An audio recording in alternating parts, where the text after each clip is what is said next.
I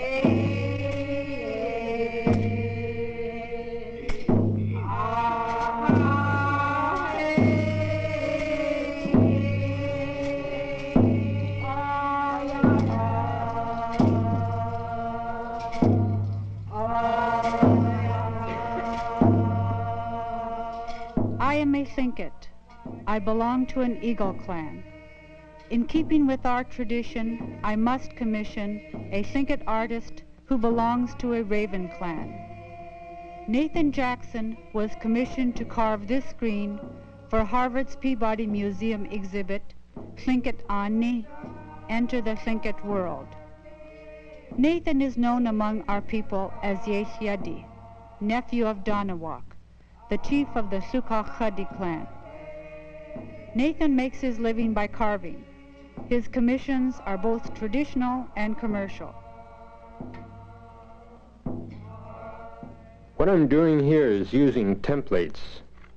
Now, the templates that they used to use a long time ago were pretty much the same, only they were made out of bark or skin, mainly bark. Just using hard paper makes it a lot easier.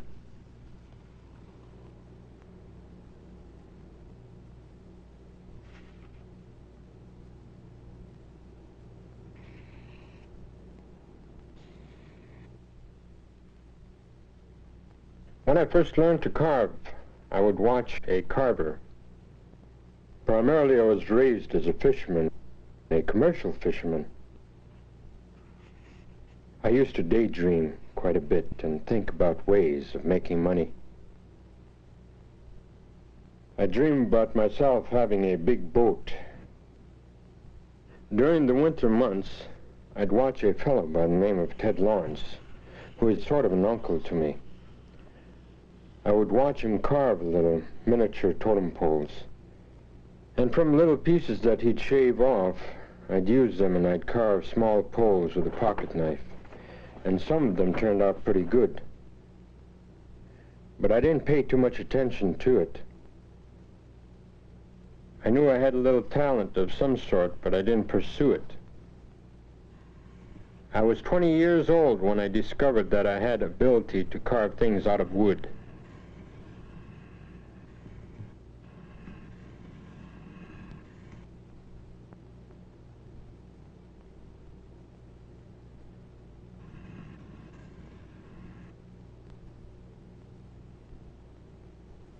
In all the great Tlingit tribal houses, screens were constructed and carved with the family crest. The clan has exclusive ownership of the crest. The designs tell the story of the clan origin and history. Today, screens are still important. They can be found in tribal houses, in Alaska Native Brotherhood and Sisterhood halls, in airports, and many other public places. The design is usually painted on first and then carved. People usually think that it's carved and then painted. Black is the primary color. It is used in the main form lines of the design. The secondary color is red and is used in form lines of secondary importance to the design. That is for the details and accents of the primary design.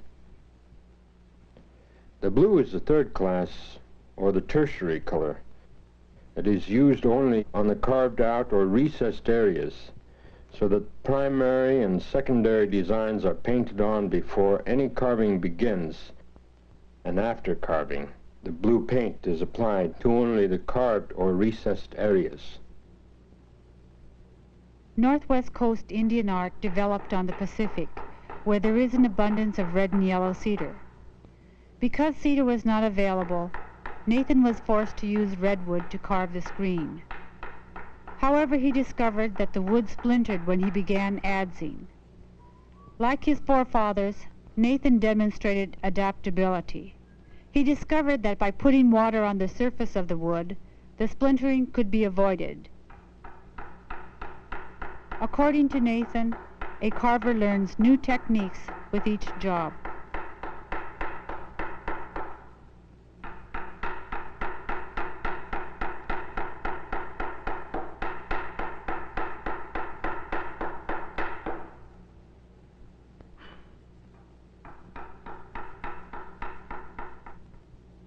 You can tell the difference between one person's work and another's by just their style, their technique of carving, their eye treatment, the way they handle the eyebrows, the nostrils, the ears, feathers, mouth, teeth, or whatever.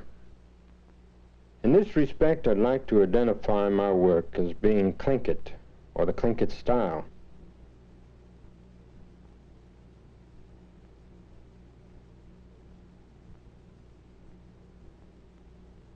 Since time immemorial, the Tlingit world has been southeastern Alaska. The abundance of salmon and the wealth of other natural resources provided the means for development of a unique culture.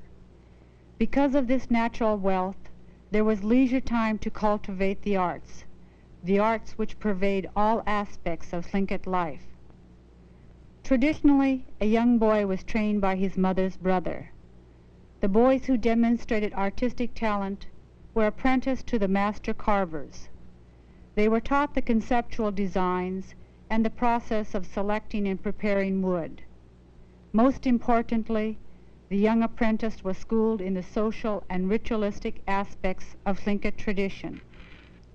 He was taught to understand the relationship between men and animals.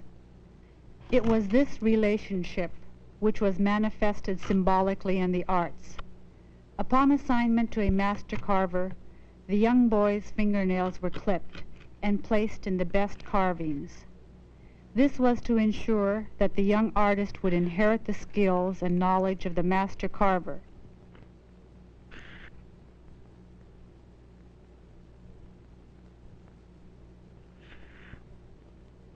A person can come up with one idea and use variations on it. What I'm trying to accomplish is a blending of real contemporary form and traditional form. So a lot of my work, like jewelry, which includes pendants,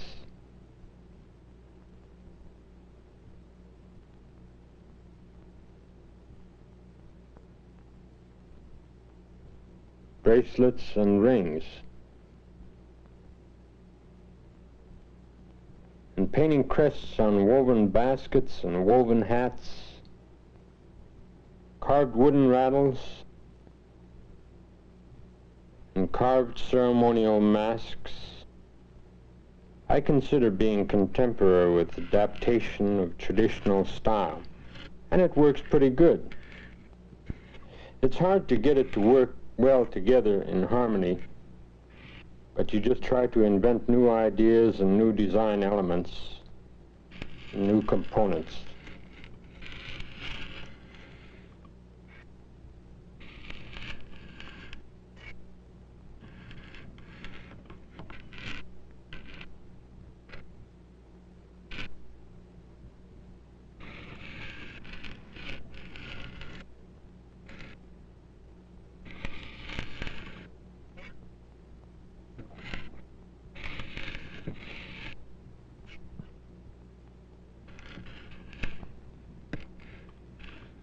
I enjoy doing jewelry as well as wood carving because it becomes a little more personal.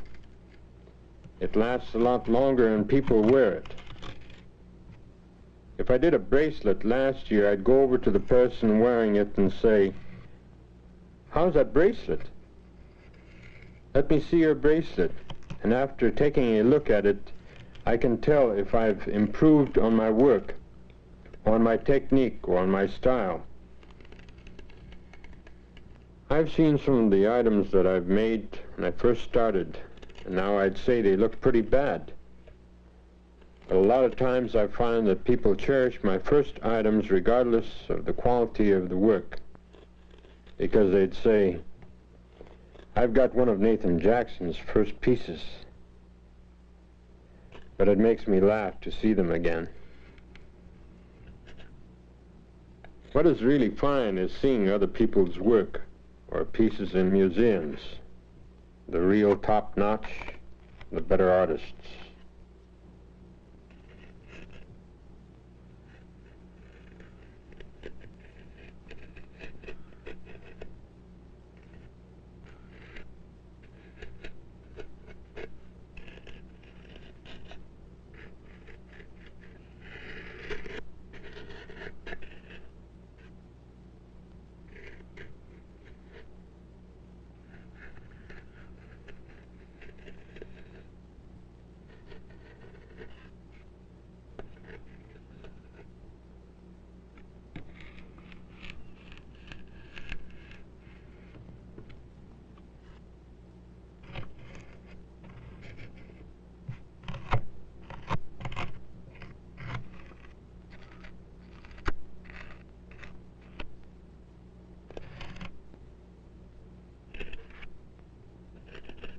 Life has changed for the Tlingit, but we cling to many of our traditional ways.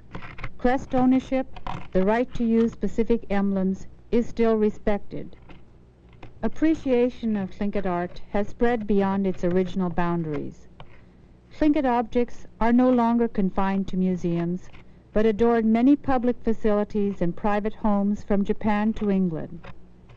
While Tlingit art remains important to our society, it has also achieved international recognition for its invaluable artistic contribution.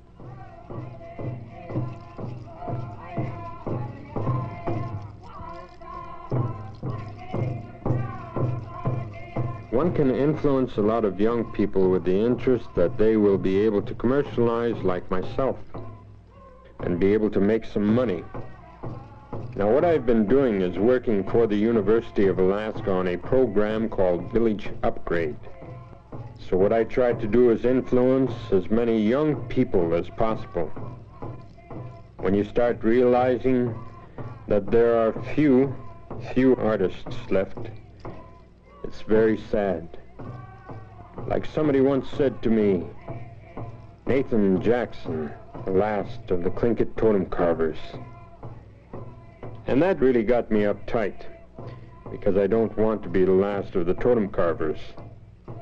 I like to see it carried on some more.